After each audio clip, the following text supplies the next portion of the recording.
Septic erosion bleeding preferentially affects vascular anastomosis following alloplastic reconstructions.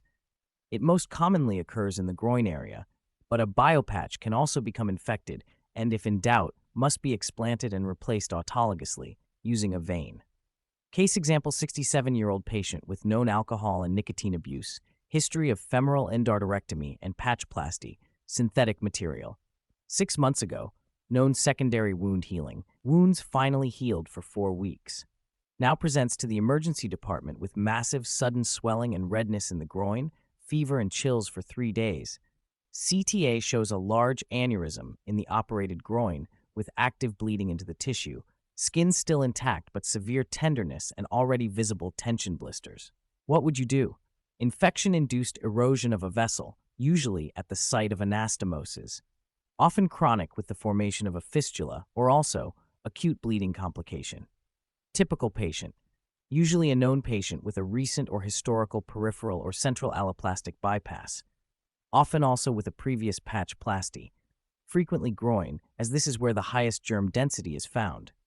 Sometimes previous puncture of a postoperative seroma, which should be strongly discouraged. Usually synthetic replacement, but also possible with xenogenic materia. Less commonly popliteal, very rarely cervical. Here, patients after repeat procedures or radiation are predisposed. History of open or endovascular aortic procedures and recurrent fever episodes, rectal bleeding and hematemesis in the case of fistula formation. Tumor patient, typically patients from otorhinolaryngology E with a tracheostomy in place or history of radiation or neck dissection. History of lymph node dissections for tumors with recurrences, groin, less commonly axilla. Typical on-call situation, often presents dramatically with acute spurting bleeding from surgical wounds or scars. At initial examination in the emergency department, after prior compression by paramedics, bleeding has usually already stopped. But caution, after removal of the pressure dressing or inspection manipulation of the blood clot, spurting bleeding usually recurs. Call from endoscopy with visible bleeding source and suspected fistula between aorta or aortic prosthesis and the intestine. Presentation from other departments, e.g. for cervical skinges after radiation or due to tracheostomy. Groin bleeding after puncture or bypass patchplasty. Diagnostics. Clinical examination, often sufficient, visible pulsatile swelling or bleeding. Laboratory, inflammatory markers. Ischemia parameters. Inflammation can lead to arterial thrombosis with possible additional embolization. Ultrasound, useful for superficial anastomosis to localize bleeding. Demonstration of bypass occlusion, differentiation between hematoma and abscess. CT angiography, fastest and most informative diagnostic tool. Reliable identification of bleeding sources and possible abscess formation, air inclusions. Angiography, only in readiness for intervention, not as a purely diagnostic tool, for embolization of peripheral eroded vessel branches or for implantation of a covered stent. Therapy, conservative, indications as an initial measure in cases of unclear diagnosis if invasive therapy is declined inoperability and palliative treatment approach, procedure, compression bandage, antibiotic therapy, optimization of coagulation. Interventional, indications if the patient is unstable and there is active bleeding if technically feasible. Procedure, embolization using coils onyx.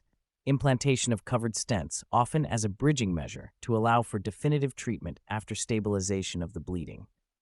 Surgical, indications, treatment of choice in active bleeding and confirmed infectious complication. Procedure, often vascular reconstruction is necessary, exclusively autologous with vein or, if necessary, xenogenic using bovine patch material. A tubular interposition graft can also be fashioned from this. Call the on-call service at night in cases of active bleeding and hemodynamically unstable patient, after initial cessation of bleeding and recurrence of bleeding complications on the ward. Tips and tricks. Even if the bleeding has completely stopped at presentation, patients should still be monitored as inpatients. The bleeding usually stops only temporarily and tends to recur. Plastic material should be explanted and replaced autologously. A pseudoaneurysm that has existed for a longer period after percutaneous intervention, several months, years, or only appears months later, is rarely a simple puncture hole that can be easily sutured. There is usually an infection behind it, and the hole is larger than expected. A simple suture is rarely sufficient. The vessel usually needs to be replaced, ideally autologously with an interposition graft. Determine coagulation parameters and, if necessary, optimize them before surgical intervention. Patients are often on oral anticoagulants, and intraoperative blood loss can be significant in situations with temporarily poor visibility. Ensure an adequate supply of cross-match blood products is available. A Continuation of 67-year-old case patient, example. 6 months post You order a femoral CT patch angiography plasty, and prepare for surgery. presents with The leg should massive be groin completely swelling, prepped fever, to allow and harvesting active of a bleeding segment into of the tissue. great saphenous vein. CT